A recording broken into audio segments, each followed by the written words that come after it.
Hello दोस्तों, स्वागत है आपका आरएनयू नर्सिंग क्लासेस के इस डिजिटल प्लेटफॉर्म पर। मैं राजेश देवंदा आप लोगों का हार्दिक स्वागत और अभिनंदन करता हूं। दोस्तों, सामने आपको एक बहुत शानदार इमेज दिख रही होगी। आई थिंक आपके दिमाग में इसका नाम भी आ गया होगा। मैंने जानबूझ के इसका नाम नहीं दिया ताकि आप थोड़े से अलर्ट हो जाएं, जो चीज पढ़ोगे उसके बारे में अलर्ट हो जाएं। तो आपके सामने जो इमेज है वो इमेज आपको दर्शा रही है कि ये जो है वो नेजल प्रोन्ज है। ठीक है, कौन सा है? नेजल प्रोन्ज है। अब नाम आपने सुन लिया है, नेजल प्रोन्ज है। इसका दूसरा नाम क्या है? Nasal cannula. क्या बोलते हैं इसको? Nasal cannula. भाई यूज क्या होता है सबको पता होगा। नर्सिंग प्रोफेशन, मेडिकल प्रोफेशन में सबसे ज्यादा यूज होने वाली चीज होती है। ये क्या करती है? ऑक्सीजन डिलीवर करता है। ऑक्सीजन डिलीवर करता है मरीज को जिसका SpO2 लेवल कम होता है। SpO2 लेवल जिसका कम होता है उसको ऑक्सीजन डिलीवर करने के लिए नेजल प्रेंच का यूज करते हैं। अब ये तो सर हमने पढ़ाई है। अब आता है इसके बारे में इंपॉर्टेंट क्वेश्चंस कौन कौन से बनते हैं एग्जाम में, नोरसेट में, DSSB में, ESIC में कौन से सवाल बनते हैं, उनके बारे में थोड़ी सी हम चर्चा कर लेते हैं। तो ये जो है आपको पहली चीज, ऑक्सीजन डिलीवरी सिस्टम ये करता है, लेकिन ध्यान रखना सप्लीमेंट्री क्या करता है? ये सप्लीमेंट्री ऑक्सीजन देता है।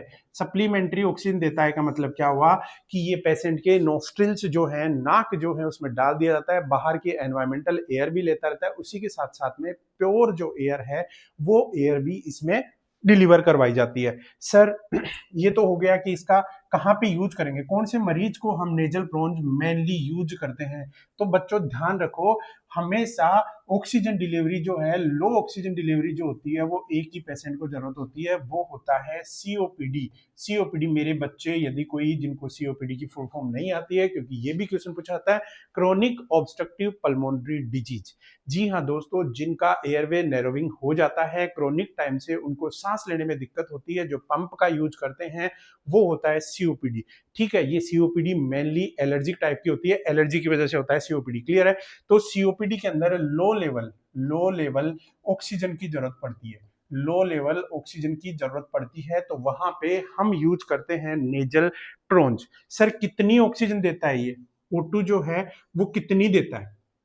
1 मिनट में ये कितने लीटर ऑक्सीजन को डिलीवर करता है? तो बच्चों उसका सीधा सा आंसर याद रख लो, क्योंकि लो लेवल है, इसका मतलब 1 से 6 लीटर पर मिनट। इसको गांठ बांध लो, इस लाइन को गांठ बांध लो, बहुत इंपॉर्टेंट क्वेश्चन है। नेजल प्रोन्स के बारे में पूछा जाने वाला, बार बार रिपीटेडली क्वेश्चन पूछा जाता है कि नेजल प्रोन से ऑक्सीजन की डिलीवरी कितनी की जाती है?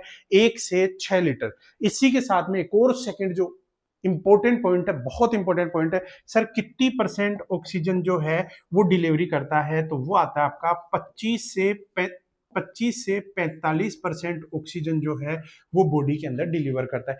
दोनों लाइनें बिल्कुल ऑथेंटिक है, कहीं भी कंफ्यूज नहीं होना है, आपको इन दोनों को याद करना ही है।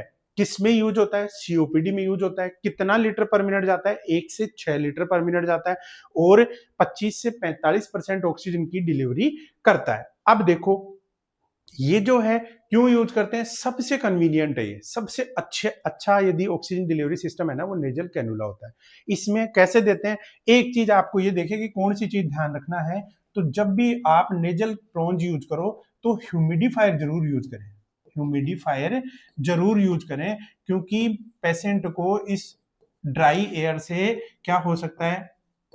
नेजल ड्राइनेस हो सकता है, नेजल इरिटेशन हो सकती है, नेजल इरिटेशन हो सकती है। तो हमेशा ह्यूमिडिफायर यूज करें। क्वेश्चन आपको ये भी पूछ सकता है कि नेजल प्रोन देते टाइम में ह्यूमिडिफायर क्यों यूज करते हैं? तो नेजल इरिटेशन और नेजल ड्राइनेस से बचने के लिए, नेजल म्यूकोसा जो है उसको ड्राइनेस से बचने के लिए और इंजरी से बचने के लिए हम क्या करते हैं? ह्यूमिडिफायर का यूज करते हैं। क्लियर है?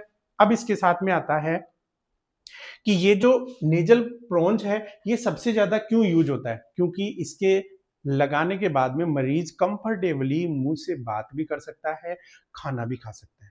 मुंह से बात भी कर सकता है और खाना भी खा सकता है। तो ये था नेजल प्रोन्स का क्वेश्चन।